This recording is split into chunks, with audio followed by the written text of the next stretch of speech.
ছোট্ট আমল কিন্তু অনেক গুরুত্বপূর্ণ। তো সেরকমই একটি আমল আমি আপনাদেরকে আজকে আমল করার জন্য একটি হাদিস আমি আপনাদের সামনে বর্ণনা করছি। হযরত আবু হুরায়রা রাদিয়াল্লাহু বর্ণনা করেন, রাসূল সাল্লাল্লাহু আলাইহি সাল্লাম ইরশাদ করেছেন, একজন মুসলমান আরেকজন মুসলমানের উপর 6টি হক আছে। কয়টি?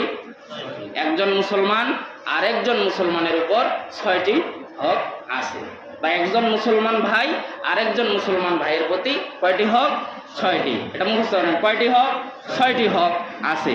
এক নাম্বারে যে কথাটি আল্লাহ নবী জনাবে মুহাম্মদ রাসূলুল্লাহ সাল্লাল্লাহু আলাইহি ওয়াসাল্লাম বলেছেন যে তোমাদের কারো সাথে যদি সাক্ষাৎ হয় প্রথমে কি করবে?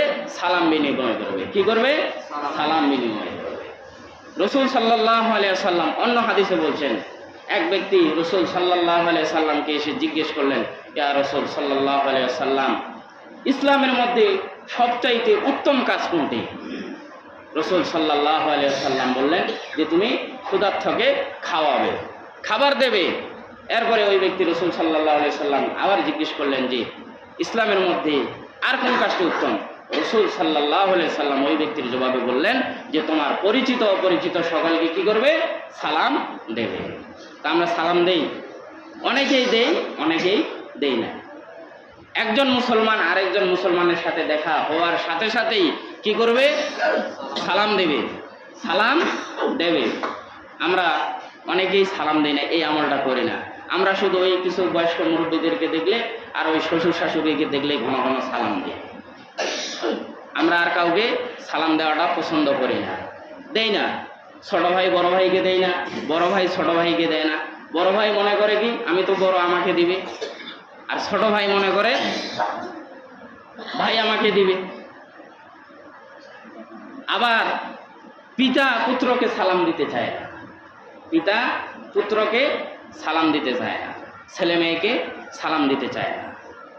পরিবারের মধ্যে ঘরের মধ্যে যে স্ত্রী আছে, মা বাবা আছে, তাদেরকে সালাম দেয় না। রাসূল সাল্লাল্লাহু আলাইহি ওয়াসাল্লাম বলেছেন যে তোমরা যখন গৃহে প্রবেশ করো তখন তোমরা কি করো? সালাম বিনিময় করে গৃহের মধ্যে ঘরের মধ্যে প্রবেশ করো। আমরা সালাম দেই? সালাম দেই না। জন্য আপনারা বাবা মাকে সালাম দিবেন, একটা আমলের কথা নিয়ত করেন, লজ্জা নয়, আমল করতে হবে। কিয়ামতের দিন বান্দা একটা নেকির জন্য বাবার কাছে যাবে, মায়ের কাছে যাবে, ভাইয়ের কাছে যাবে, স্ত্রীর কাছে যাবে, সন্তানের কাছে যাবে, দৌড়াদৌড়ি করবে, ছোটাছুটি করবে, কেউ একটা নেকি কাউকে দিবে না, কেউ কাউকে দিতে রাজি হবে না। সবাই শুধু ইয়া নাফসি ইয়া নাফসি ইয়া নাফসি, আমার কি হবে, আমার কি অবস্থা হবে, আমি কতটুকু আমল নিয়ে আসতে পেরেছি, আমার কি অবস্থা হবে। সবাই এভাবে থাকবে, কেউ কারো দিকে তাকাবে না। এই ছোট্ট ছোট্ট আমলগুলো বলেন, এই সালামটা দিতে কি টাকা লাগবে? সালামটা দিতে কি টাকা লাগবে? কোনো খরচ হবে আপনার শরীরে? খরচ হবে না। লজ্জা নয়। এখন মনে করতে পারেন যে হুজুর এতদিন বাবা মাকে সালাম দেই নাই, আর আজকে দিব, বাবা মা কি মনে করবে? না, কি মনে করে করুক।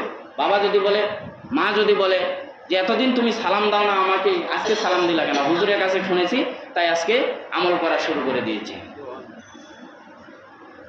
সালাম দিবেন বাবা মাকে, ছোট ভাইয়েরা বড় ভাইদেরকে দিবেন।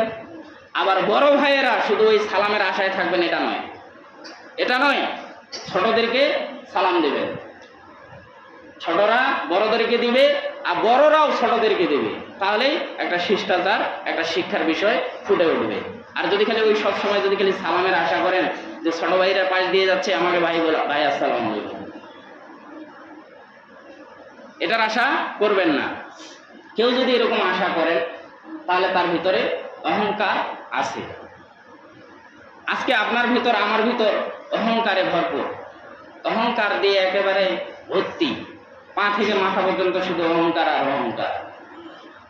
আজকে পরীক্ষা করবেন, কেউ যদি জীবনে কোনোদিন রিকশাওয়ালাকে, শ্রমিককে, একেবারে আপনার চাইতে নিম্ন শ্রেণীর মানুষকে যদি আপনি কোনোদিন সালাম দেন, তাহলে মনে করবেন যে আপনার ভিতরে অহংকার নাই। কার ভিতরে? আপনার আমার ভিতরে অহংকার নেই, একেবারে আপনার চাইতে নিম্ন। আর কেউ যদি বলেন যে হুজুর আমি রিকশাওয়ালাকে, শ্রমিকদেরকে সালাম দেই, তাহলে আমি বুঝবো হাদিস অনুযায়ী তার ভিতরে কোনো অহংকার নাই। আমরা মনে করি কি ওই রিক্সা চালায় ওকে সালাম দিব, ওই আমাকে দিবে স্যার আসসালামু আলাইকুম, তাই না? ও রিক্সায় উঠছি, স্যার উঠেন উঠেন উঠেন, আসসালামু আলাইকুম, কোথায় যাবেন, তাই না? আমরা তো এরকমই আশা করি। এরকম যদি মনের ভিতরে থাকে, এটা অহংকার, এটা অহংকার, এটা গর্ব। আর অহংকার বান্দার জন্য শোভা পায় না। অহংকার কেবলমাত্র শুধুমাত্র শোভা পায় কার জন্য? আল্লাহ তাআলার জন্য। আপনি আমি তো নাপাক পানির তৈরি, নাপাক পানির সৃষ্টি। আপনার আমার কিসের অহংকার? কিসের অহংকার থাকবে? কোনো অহংকার থাকা উচিত নয়। এজন্য শ্রমিক, বাবা মা, পুত্র, যারাই পরিবারের মধ্যে আছে, বড় ভাই ছোট ভাই, সকলকে আমরা কি করব? সালাম বিনিময় করব। এক নাম্বার কি আমল? সালাম বিনিময় করব। আরেকটা আমল, আরেকটা তো বাদ দিলাম, পরিবারের মধ্যে, ঘরের মধ্যে স্ত্রী, স্ত্রীকে আমরা সালাম দেই? সালাম দেই না, দেই না। কেউ বলতে পারবে না যে সালাম দিয়ে আজকে আমি মসজিদে আসছি।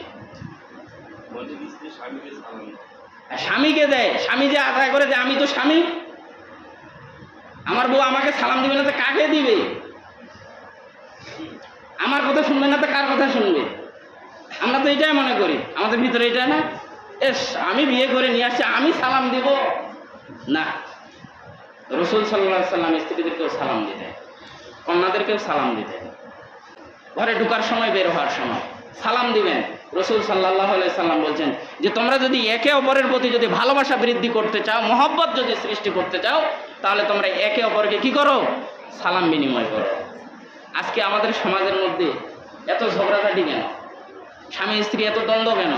এই যে রাসূল সাল্লাল্লাহু আলাইহি সাল্লামের হাদিসের আমল নাই। যতই ঝগড়া হোক, ঝগড়া করবে, বাইরে আসবেন, বাইরে থেকে যখন ঘরে যাবেন, বউকে বলবেন বউ আসসালামু আলাইকুম, সালাম দিবেন। দেখবেন যে বউ আপনার এমন একটা মুচকি হাসবে, এমন একটা হাসি দিয়ে আপনার দিকে তাকাবে, যেটা আল্লাহর জান্নাত পর্যন্ত খুশি হয়ে যাবে, আল্লাহ তাআলার আরশ পর্যন্ত খুশি হয়ে যাবে। বলুন না সুবহানাল্লাহ। তো এই জন্য স্ত্রীদেরকেও সালাম দিবেন। লজ্জা নয়, লজ্জা নয়। হাদিসের ব্যাপারে, কোরআনের ব্যাপারে লজ্জা নয়।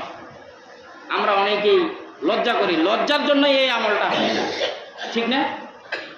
লজ্জা করি বিধায় এই আমলটা হয় না। এজন্য আপনারা এই আমলটা সকলেই করার চেষ্টা করবেন। আসসালামু আলাইকুম যদি শুধু বলেন অসুবিধা নেই, সব পাবেন 10টা নাকি। কয়টা নাকি? 10টা নাকি। এরপরে যদি 2টা শব্দ বাড়ায় বলেন আসসালামু আলাইকুম ওয়া রাহমাতুল্লাহি ওয়া বারাকাতুহু, আর কয়টা যোগ হলো? 10 10 20। 3টা শব্দ ব্যবহার করলেন, 3 10 30, 30 নাকি পাবেন। আর যদি না বলেন, একটা যদি বলেন, একটা শব্দ আসসালামু আলাইকুম, তাহলে 10 নাকি। একটু বাড়ায় বললে হয়ে গেল। ওই যে বললাম যে কিয়ামতের দিনে একটা নেকির জন্য সবাই দৌড়াদৌড়ি করবে, এর কাছে যাবে, ওর কাছে যাবে, কি বল? তো এই সহজ একটা আমল করতে পারবো না ইনশাআল্লাহ।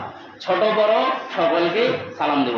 যেখানে কম সংখ্যক লোক থাকবে আর যেখানে বেশি সংখ্যক লোক থাকবে, সেখানে কম সংখ্যক লোকেরা বেশি সংখ্যক লোককে সালাম দেবে।